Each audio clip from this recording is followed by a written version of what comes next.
자, 오늘 하나님 말씀 창세기 23장 19절부터 20절까지 말씀입니다. 그 후에 아브라함이 그 아내 사라를 가나안 땅 마므레 앞 막벨라 밭 굴에 장사하였더라. 마므레는 곧 헤브론이라. 이와 같이 그 밭과 거기에 속한 굴이 해쪽 속으로부터 아브라함이 매장할 소유지로 확정되었더라. 아멘. 무덤 하나쯤은 우리가 다 준비하고 사는 사람들이 돼야 되겠다. 제가 우리 교회는 태어날 때부터 노인 돌아가시는 나이까지 이렇게 쭉 전반적으로 다 고루고루 나이가 분포되어 있기 때문에 어린아이들이나 학생들 이렇게 생각도 많이 하지만은 연세 드신 분들이 나이가 들면 무덤도 좀 많이 생각을 해줘야 되겠다는 생각이 들었거든요. 오래전부터 그런 생각이 들었는데 어떻게 준비를 할 수가 없는 거예요. 돈이 있어도 못하는 거예요. 왜냐하면 요즘에는 그게 법이 바뀌어가지고 엄청 힘들어요. 이게 그 묘지를 만든다는 게 엄청 힘듭니다. 옛날 같지가 않아요. 그래서 이게 어려워서 우리 교회를 위해서는 꼭 필요한데 이게 묘지를 만들기가 참 어렵더라. 돈이 있어도 못 만든다. 돈도 없는데 돈이 있어도 못 만든다. 그런 처지가 돼서 어떻게 하나 고민을 많이 하고 있거든요. 그런데 이번에 좀 좋은 소식이 좀 있어서 여러분과 함께 또 그것도 좀 나누고 그러려고 합니다. 교회가 이전이 됐죠. 저희들 교회가 이전이 되면서 학교를 이렇게 새로 마련을 했습니다. 그러다 보니까 거기에 들어가는 돈들이 상당히 많아요. 한두 푼 들어가는 게 아니고 굉장히 많이 들어갑니다. 예전에는 교회 건물들을 이렇게 매입을 할 때 보통 대출 없이는 매입하기가 참 힘든 시대잖아요. 그때가. 또 우리 교회 같은 경우는 처음부터 돈이 있어서 교회를 시작한 그런 교회도 아니고, 또 성도들이 교회에 아주 무슨 굵직굵직한 사업을 해서 돈이 많은 어떤 사람이 있어가지고 교회를 담당하거나 이런 사람이 있는 것도 아니고, 참 쉽지 않은 그런, 재정적으로는 쉽지 않은 그런 교회예요, 사실은. 그럼에도 불구하고 교회가 선교하는 것하고 구제하는 거 상당히 많이 했죠. 다른 나라에도 학교도 많이 세우고 또 교회도 많이 세우고 우물도 많이 파고 그렇게 참 자랑스럽게 그래도 우리 교회가 유지하면서 해왔습니다. 그러면서도 우리 교회가 늘 이렇게 빚이 있어서 사랑의 빚 외에는 지지 말라고 했는데 이게 빚 때문에 아주 늘 골치 아프더라고요. 저만 골치 아픈 게 아니라 사실 교회에 관심을 갖고 계속 교회를 매일 나오는 사람들은 사실 그게 골치 아픈 문제거든요. 근데 그냥 교회 한 번씩 이렇게 일요일에 한 번씩 이렇게 나오는 사람들한테는 골치 아픈 일은 아니에요. 그런가 보다 그러지. 그런데 매일 교회 같이 있고 생활하는 사람들한테는 이게 굉장히 골칫거리라고요. 이게 빚이라고 하는 게 매달마다 이자가 나간다고 생각하면 이거 보통 골칫거리가 아니죠. 근데 저희들 뿐만이 아니라 지금 전 세계적으로 대출을 받고 이자 문제 때문에 지금 몸서리를 치는 교회들도 많고, 그런 사람들이 지금 굉장히 많죠. 그래서 저희 교회 같은 경우는, 대출을 좀 이렇게 해결도 해야 되고, 또 좀 건물도 좀 새롭게 이렇게 해야 되겠다라고 예전부터 상의를 했거든요. 집사님들하고 상의하고 그랬는데, 이게 몇 년 동안 안 팔리는 거예요. 교회도 안 팔리고 정리도 안 되고 이러니까 그냥 포기하자. 그냥 이대로 그냥 가는가 보다. 그래도 이자 정도 갚는 거야 갚으면서 가면 되는 거지. 이렇게 생각을 하고 진행을 하고 있는 중이었는데 작년에 갑자기 그냥 예상치 못하게 빨리 진행이 돼서 불과 한두 달 만에 모든 것이 다 정리가 될 정도로 몰아가셨습니다. 중개업자도 잘 만나고, 그리고 안 팔려고 했던 건물 업주도 판다고 우리한테 꼭 판다고 이렇게 얘기가 나오고, 그리고 그 사람이 이제 그 원래 건물 시세보다 그 당시에는, 지금은 뭐 가격이 어떤지 모르겠어요. 근데 그 당시에는 이제 그게 7억 5천짜리 건물이었는데 그렇게 이제 옛날에 내놨었대요. 그런데 이제 그 건축업자가 그거를 산다고 했는데 그 사람이 건축업자한테는 안 넘기고 이제 기다리고 있었던 중에 이제 우리를 만난 거예요. 그 중개업자를 통해서 우리를 만나게 돼서 1억 5천을 깎아주고 6억에 이것을 넘기겠다 해서 이제 거래가 시작된 거예요. 그 당시에 만약에 7억 5천에 그냥 처음부터 시작했으면 아마 고민을 했을 거예요. 저도.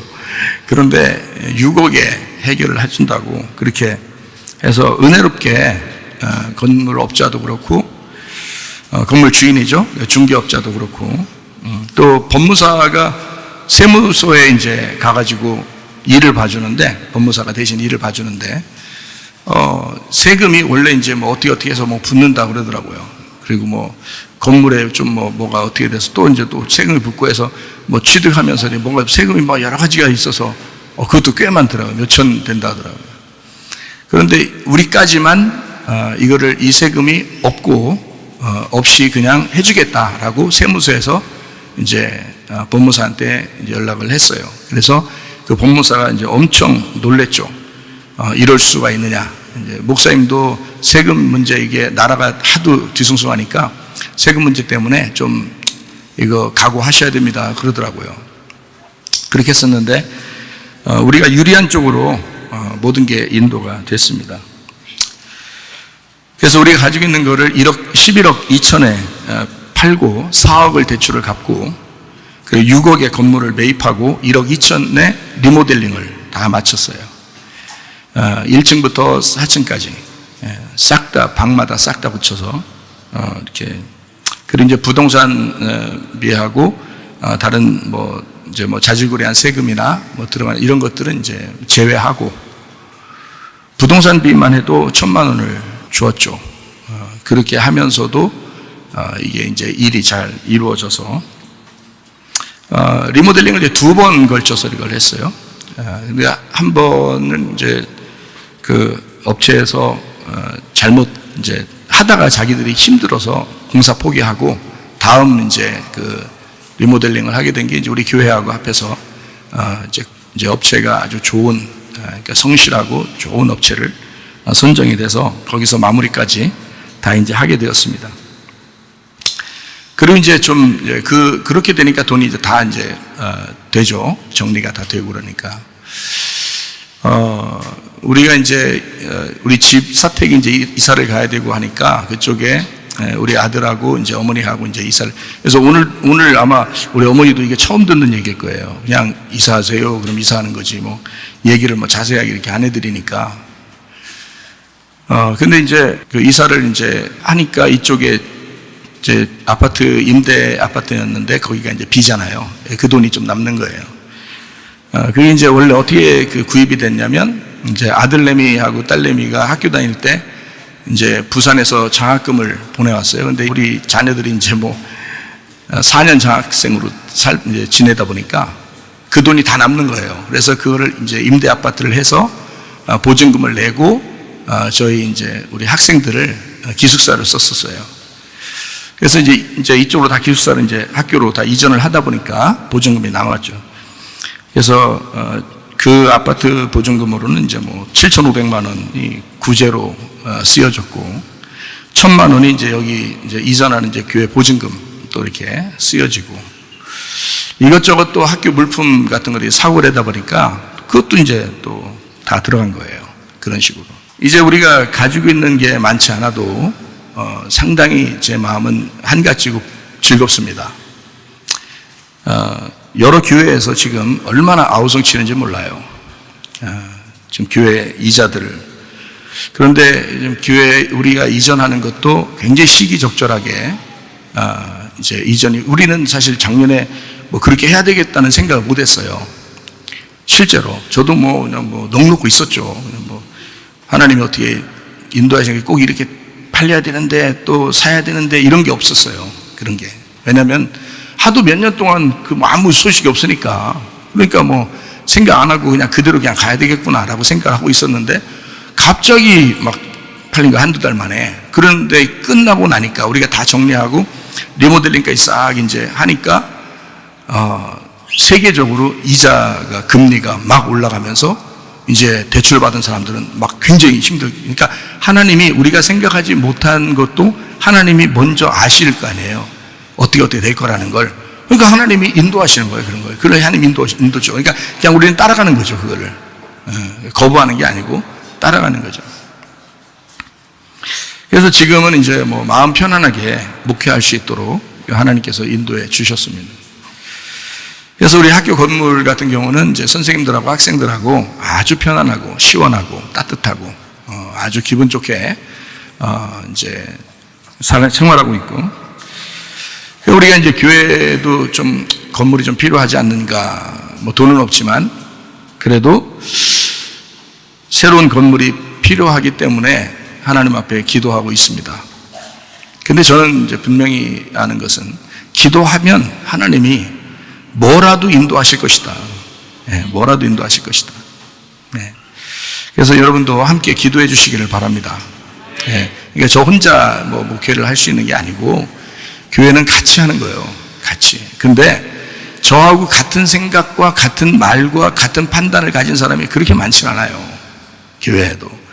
그러니까 이제 그런 사람들하고 고민하고 상의하고 기도하고 그렇게 생활하고 있죠. 저도. 그러니까 여러분에게 이렇게 얘기하는 것은 함께 기도해 달라는 거예요. 기도는 할 수 있잖아요, 여러분.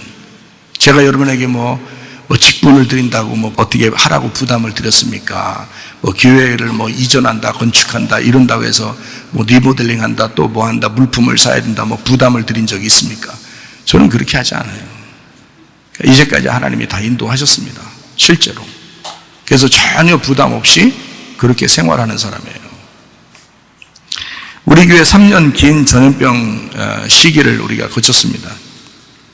한 사람을 제외하고는 모든 성도가 한 주도 빠짐없이 예배하고 그렇게 살아왔습니다. 3년 동안.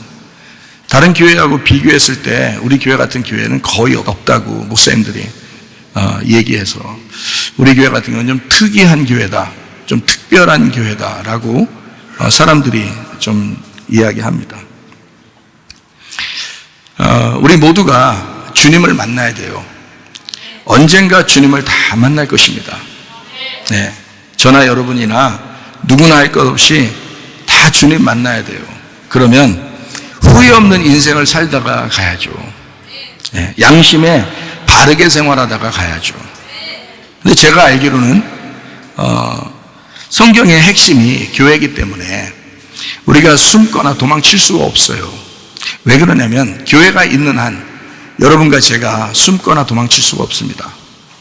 왜 그러냐면 주님은 7 눈을 가지신 7 영이시거든요. 그러니까 누구 하나 도망갈 수가 없어요. 숨을 수도 없고 다 보고 계시거든요. 여러분의 마음 깊숙한 곳도 다 보고 계셔요. 양심에 바르게 생활하셔야 됩니다. 네. 다른 사람들 눈은 피할 수 있어도, 목사 눈을 피할 수 있어도 하나님 눈은 피할 수 없어요. 여러분 마음까지 생각까지 다 하셔요. 특별히 여러분 교회 중심으로 사시다가 주님 만나시기를 바랍니다. 그게 여러분이 살 길이에요. 제가 이렇게 막 강조하면서 몇 번 이렇게 얘기해줘도 정말 못 알아듣는 사람이 있더라고요. 정말 못 알아듣는 사람이 있어요. 왜냐하면 머리가 나쁘든지 아니면 성경을 모르든지, 아니면 원래 이렇게 염소 같은 기질이 있어서 목사님 말씀도 하나님 말씀도 순종하려고 하지 않든지, 그런 사람들은 이렇게 강조하면서 얘기해도 진짜 중요하게 얘기를 해도 못 알아듣더라고요. 목사가 개인적인 여러분한테 무슨 어떻게 하라고 욕심내고 그런 사람 아니에요. 교회 사랑하라는 것은 여러분 영혼을 위해서 그러는 것입니다. 여러분 살으라고. 진심을 알아야 되는데 진심을 잘 몰라요. 보니까 우리 교회 같은 경우는요, 여러분이 교회 살림을 잘 안 해봤었잖아요. 우리 교회 같은 경우는 한 달 헌금이 보통 한 사람 월급만큼 나와요. 한 사람 월급. 그러면 한 사람 월급이 한 가정을 생활하잖아요. 그죠?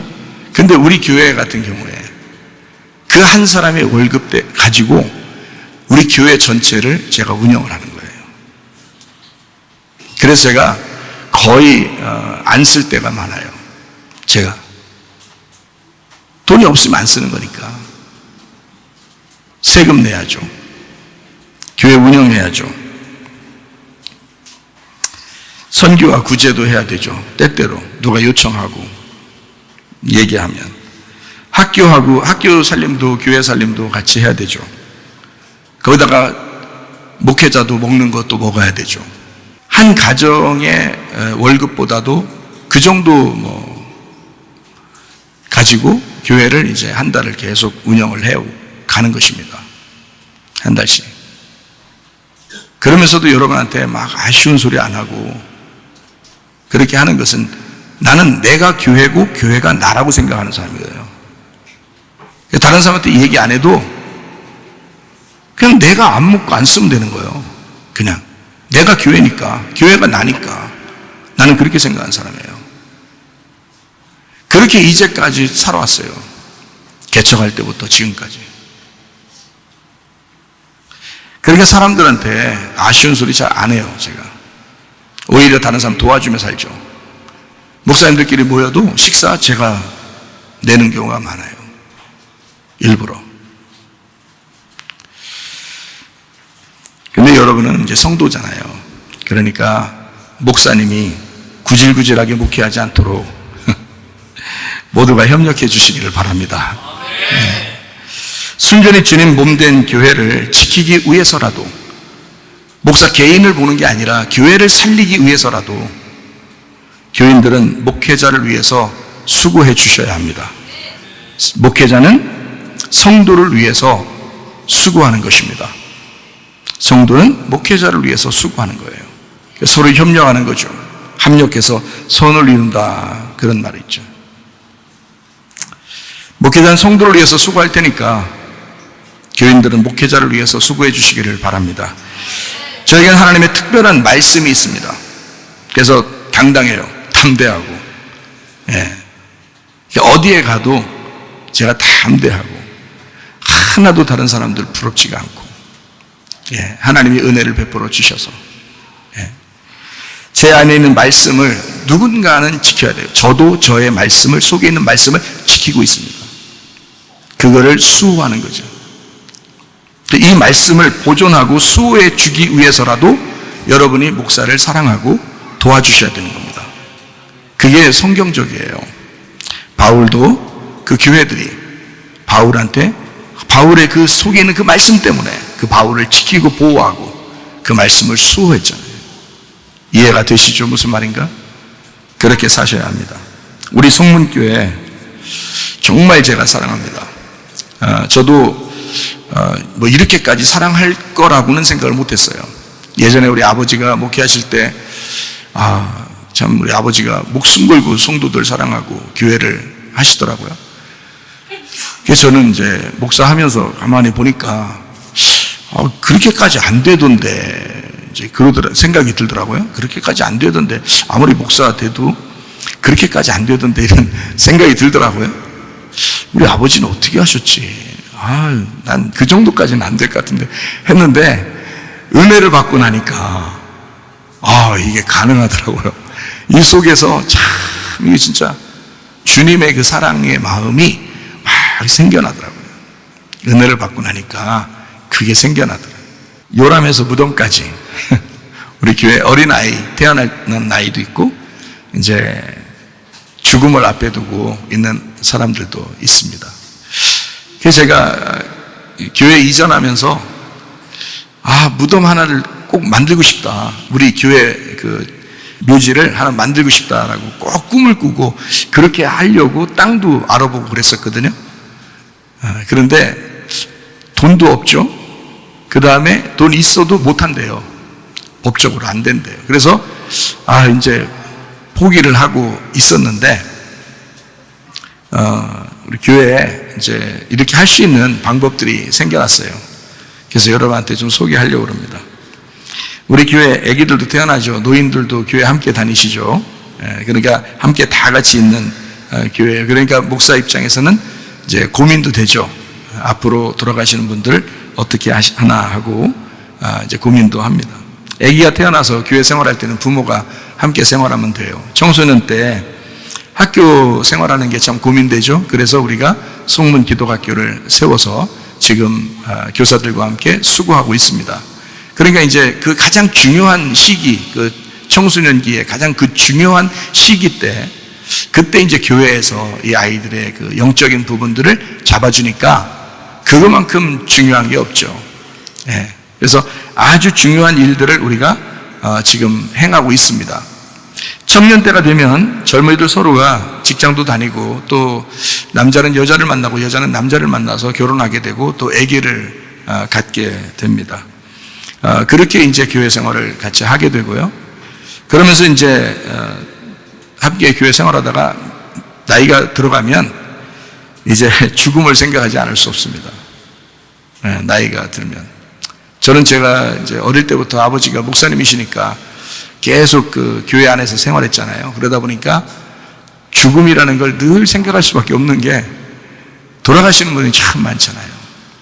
교회를 이제 크게 할수록 돌아가시는 분들이 많으니까 그걸 많이 보니까 그러니까 죽음을 늘 생각하죠.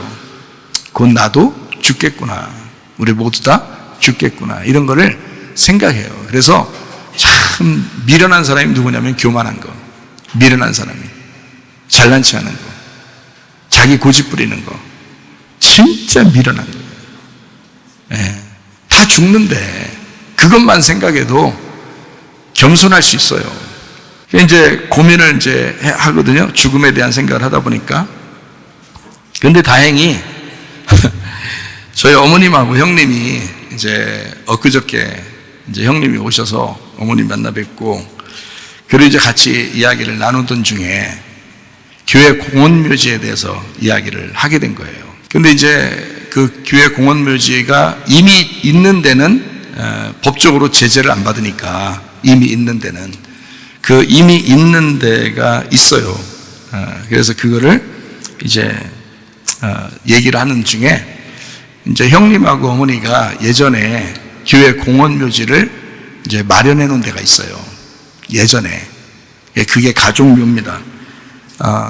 가족들이 이제 죽으면 그쪽으로 들어가려고 가족묘를 만든 거거든요. 근데 이제 어머니하고 형님이 같이 뭐 동조해 주셔야 저도 혼자 막 이렇게 뭐 이렇게 합시다. 뭐 우리 성문교회 뭐 성도들을 위해서 이렇게 하면 좋겠습니다라고 저 혼자 막 얘기하면 아유 잘못하면 또 야단 맞을까봐 그래서 얘기를 못 하고 있는데 얘기를 먼저 꺼내면서 이런 얘기를 하는 거예요.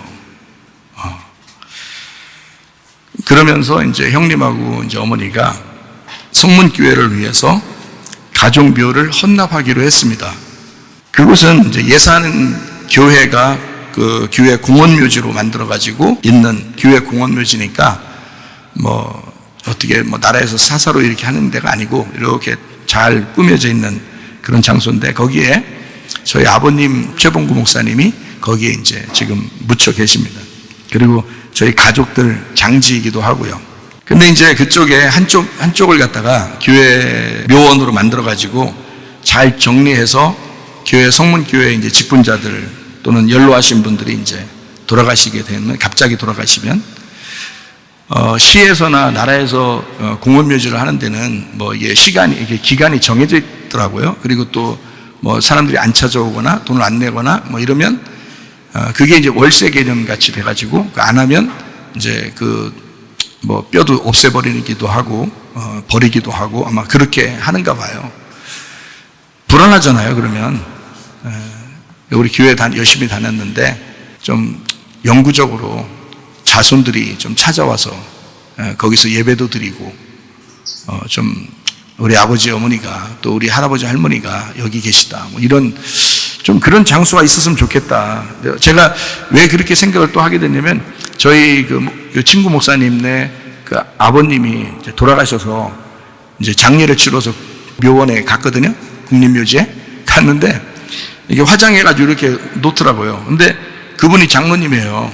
그 목사님 아버님이 장로님인데 단지를 이렇게 지그재그로 해가지고 이렇게 놓더라고요. 탁탁 닫는 게. 근데 그분 옆에가 스님인 거예요.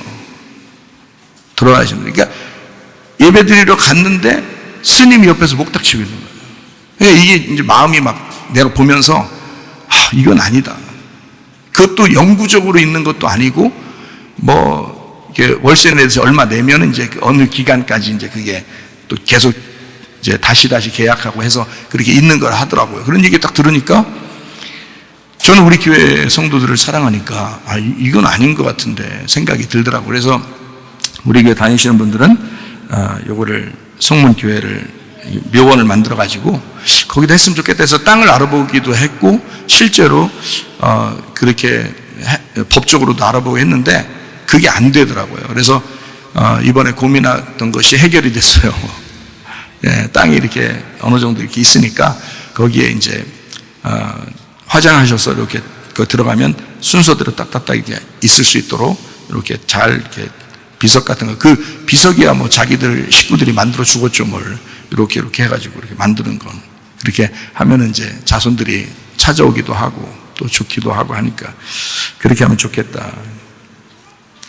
아브라함이 자기 아내 사라를 장사하기 위해서 준비했던 땅이 있습니다. 그 땅이 어디냐면 가나안 땅, 마므레 앞 막벨라 굴. 그 이제 거기가 장지거든요. 아브라함의 장지. 그 가족묘입니다. 지금 우리 성문교회에도 필요했거든요. 근데 그렇게 우리가 하나님께서 우리에게 그 묘를 허락하신 거죠. 사라를 이제 거기다 매장하고 아브라함도 그 무덤에 같이 들어갔어요. 그리고 이삭도 아브라함의 아들 이삭이 있죠. 거기 들어갔어요. 리브가도 거기 들어갔어요. 같은 묘에. 그리고 야곱도 자기를 애굽에 있었을 때 죽었는데 자기를 꼭 자기 아버지, 자기 할아버지의 묘에다 자기를 집어넣어달라라고.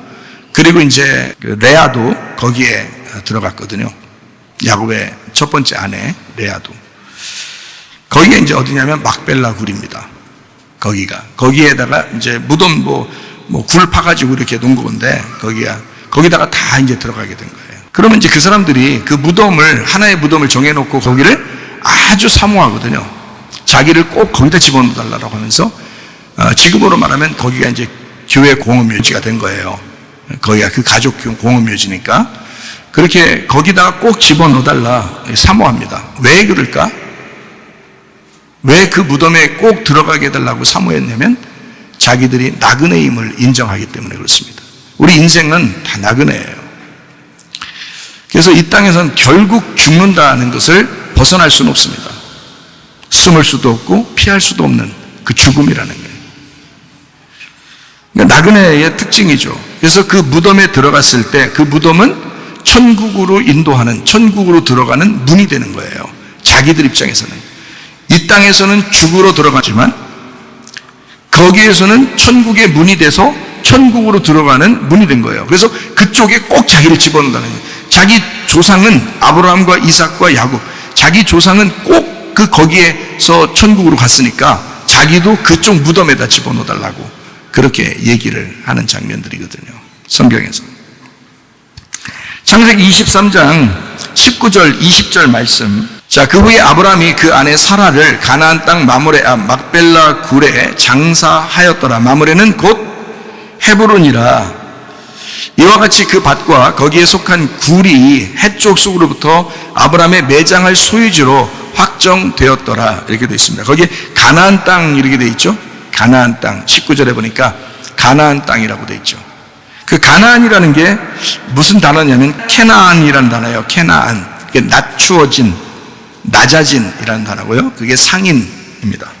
카나에서 왔는데 그게 낮추다, 낮아지다, 정복하다, 무릎을 꿇다, 항복하다, 굴복시키다, 이런 의미를 가지고 있어요. 그 단어가 가나안이라는. 그래서 가나안 땅에 마므레 앞이라고 했는데 이게 마므레가 활력입니다. 활력. 마라에서 왔는데 배반하다, 채찍질하다, 때리다에서 왔어요. 그리고 거기 마므레가 헤브론이라 그랬거든요. 그 헤브론이라는 단어가 교제라는 단어예요. 교제. 헤브론, 교제. 근데 이게 헤베르에서 왔어요. 헤베르가 단체, 무리 이렇게 모여 있는 거예요. 하바르에서 왔어요. 그 말이 결합하다, 동맹하다, 서로 연결하다라는 의미예요. 그런 단어. 거기에 막벨라 굴이라고 했는데 그 막벨라가 마크페라인데 이게 마크페라가 양우리입니다. 이렇게 울타리 있죠. 양우리, 이렇게 우리. 카팔에서 왔어요. 반복하다, 이중으로 좁다. 그러니까 그때만 있는 게 아니라 계속해서 반복해서 오는 그 양우리를 얘기하는 거예요. 그게 막벨라 굴이죠.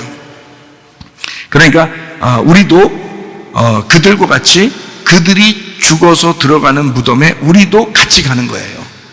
그러니까 이게 반복되는 거니까, 이 죽음이라는 것과 무덤이 반복되는 거니까 그렇게 되죠. 거기에 굴의 장사되었다 그랬어요. 굴. 이제 이스라엘 가보면 무덤들이 다 굴로 돼 있어요. 굴. 그 굴이 메아라입니다. 굴인데요. 이게 우르에서 왔어요.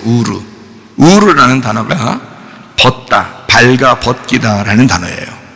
그러니까 이 굴이라고 하는 것이 이 사람을 발가벗기는 장소래요.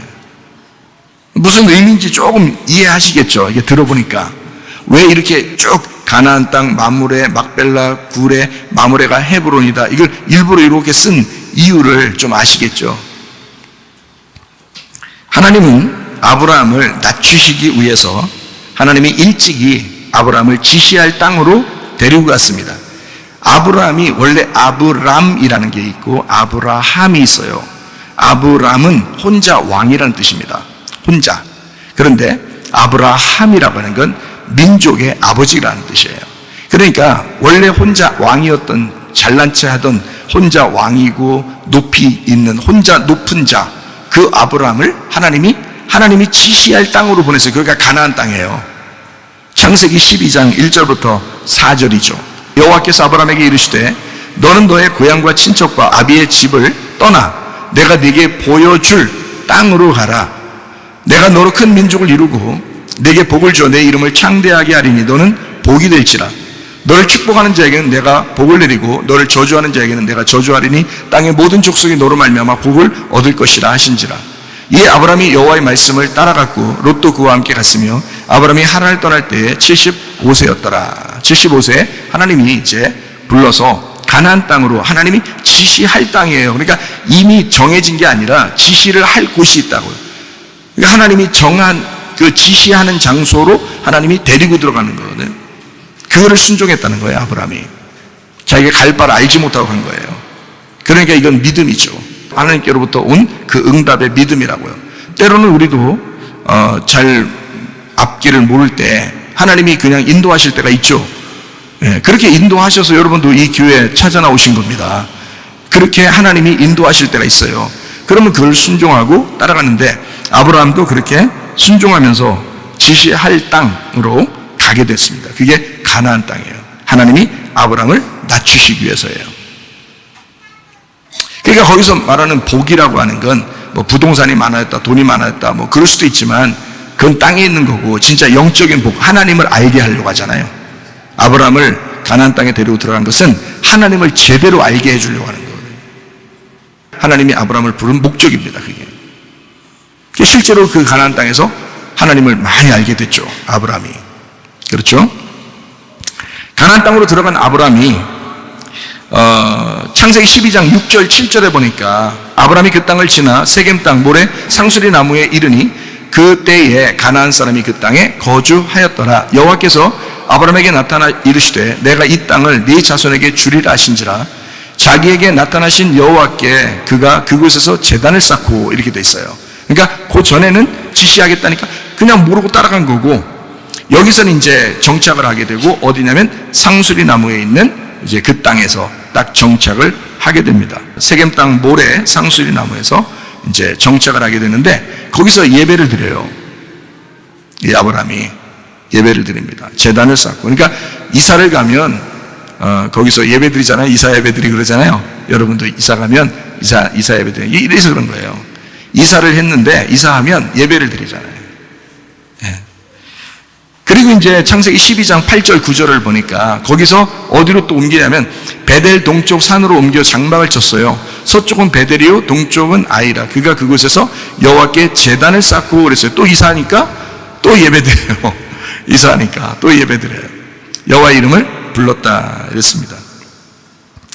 거기서 이제 이 베델에서 예배를 드리고 창세기 13장에 이제 롯하고 이렇게 결별하게 됩니다.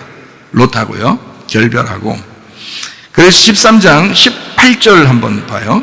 이에 아브람이 이제 롯하고 결별하고 난 다음에 아브람이 장막을 옮겨서 이제 또 이사한 거죠. 장막을 옮겨서 헤브론에 있는 마므레 상수리 숲불에 이르러 거주하며 거기서 여호와를 위하여 제단을 쌓았더라. 이렇게 돼 있어요. 그러니까 이 무덤이 여기 있잖아요. 무덤이 여기 있잖아요. 아브람의 무덤이 여기 있죠. 그러니까 헤브론에 있는 마므레 상수리 나무 그 숲불에 거기에 이제 오게 된 거예요. 그리고 예배를 드립니다. 그 진실한 예배를 거기서 드리게 되는 거예요. 자, 생각해 봐요. 이게 얼마나 특별한 장소인지. 여기가요, 갈렙이라고 하는 사람 알죠? 여호수아와 갈렙, 모세 때 여호수아와 갈렙 있죠? 그 갈렙이라는 사람이 헤브론 땅을 달라고 그래요. 헤브론 땅을 자기한테. 여호수아와 갈렙한테 하나님이 이제 모세를 통해서 약속을 해요. 이 사람 둘은 가나안 땅에 꼭 들어가게 될 것이다. 그리고 그 땅이 이 사람들이 주인이 될 것이다. 라고 그 약속을 하거든요. 정탐하고 난 다음에 진짜 믿음을 가지고 있는 사람이기 때문에 여호수아 갈렙을 축복하셔서 이 사람 둘한테는 가나안 땅을 정복하도록 해주겠다. 다른 사람은 다 강해서 죽이고 여호수아 갈렙을 이제 가나안 땅에 이제 들어가도록 만들었는데 그 가나안 땅에 들어가서 갈렙이라는 사람이 땅을 하나 달라고 그래요. 여호수아한테. 여호수아는 이제 모세는 율법을 의미한다면 여호수아는 은혜를 상징하거든요. 그 은혜의 구원의 주님한테 땅을 달라고 그래요. 그 가나안 땅이 주님이거든요. 여호수아가 주인이에요. 거기 정복에 들어갔으니까. 그런데 그 여호수아한테 땅을 달라고 하는데 헤브론 땅을 달라고 그래요. 갈렙이. 참 놀랍죠, 그것도. 우리 한번 성경 볼까요? 민수기 26장 65절. 이는 여호와께서 그들에게 대하여 말씀하시기를 그들이 반드시 광야에서 죽으리라 하셨습니다. 이러므로 여분네의 아들 갈렙과 눈의 아들 여호수아 외에는 한 사람도 남지 아니하였더라 그랬습니다. 민수기 32장 12절. 그러나 그낫 사람 여분네의 아들 갈렙과 눈의 아들 여호수아는 여호와를 온전히 따랐다 하시고 그랬습니다. 신명기 1장 36절. 오직 여분네 아들 갈렙은 온전히 여호와께 순종하였은즉 그는 그것을 볼 것이요 그가 밟은 땅을 내가 그와 그의 자손에게 주리라 하시고. 그러니까 갈렙은 땅을 약속받은 사람이거든요. 그런데 이 갈렙이 그냥 아무 땅이나 달라고 하지 않고 헤브론 땅을 달라고 한다는 거죠. 문제는. 자, 여호수아 14장 13절. 여호수아가 여분네 아들 갈렙을 위하여 축복하고 헤브론을 그에게 주어 기업을 삼게 하였다 그랬습니다. 여호수아 15장 13, 14절.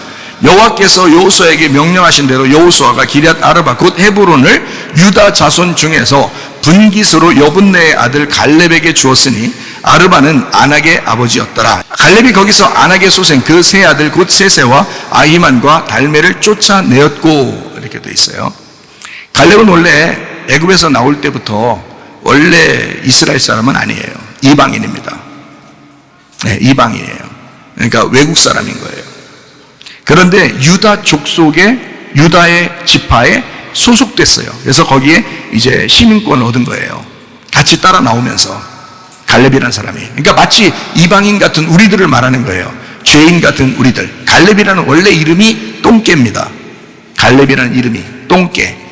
옛날엔 그렇게 이름을 줘야 오래 산다 이런 얘기도 있어요. 사람들이 이름을 더럽게 줘야 오래 산다, 더럽게 오래 산다 뭐 이렇게 얘기하는 사람들도 있는데 어쨌든 그래서 그런지 모르지만 갈렙이라는 이름이 개똥이고요, 똥개입니다. 개똥, 똥개 같은 건데 개똥, 똥개 이렇게 이름이 그래요. 갈렙이. 그러니까 굉장히 이방인이면서 죄인인 특징을 나타내는 사람이 갈렙이에요.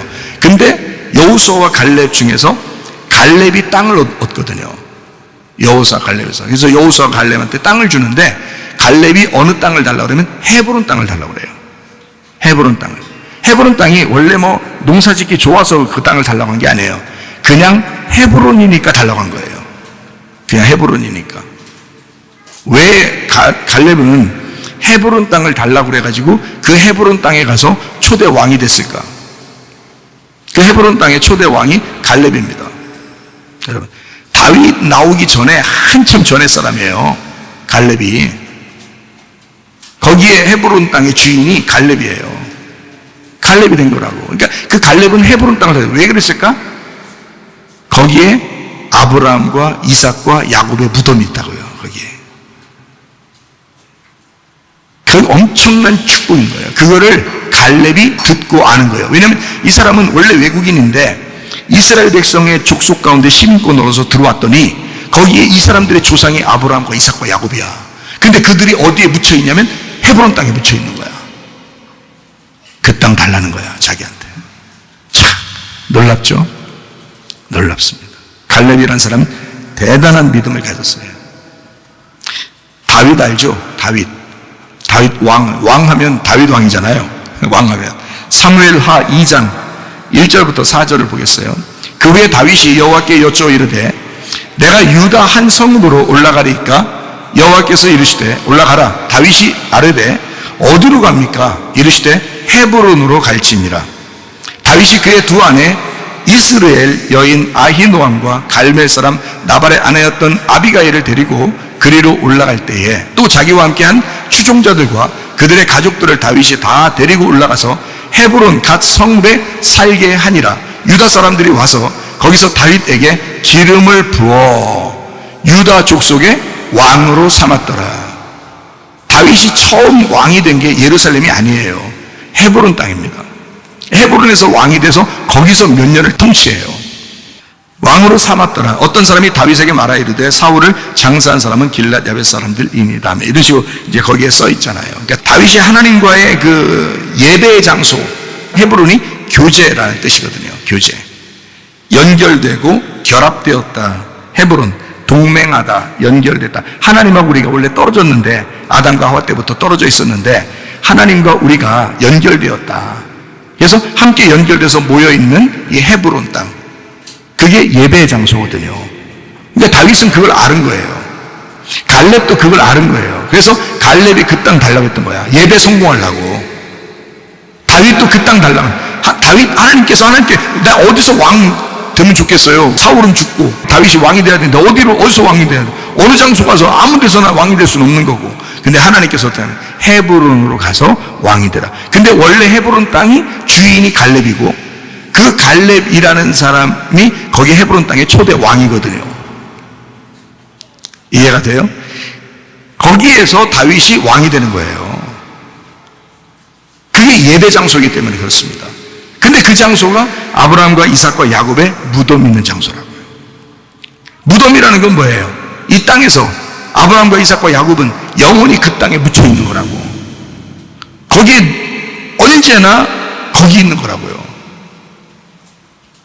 무슨 말인지 알겠어요? 이 땅에 하나님이 그 아브라함을 부르시고 축복하셔서 살게 하는 그 몸, 그 축복의 땅, 그게 헤브론 땅이에요.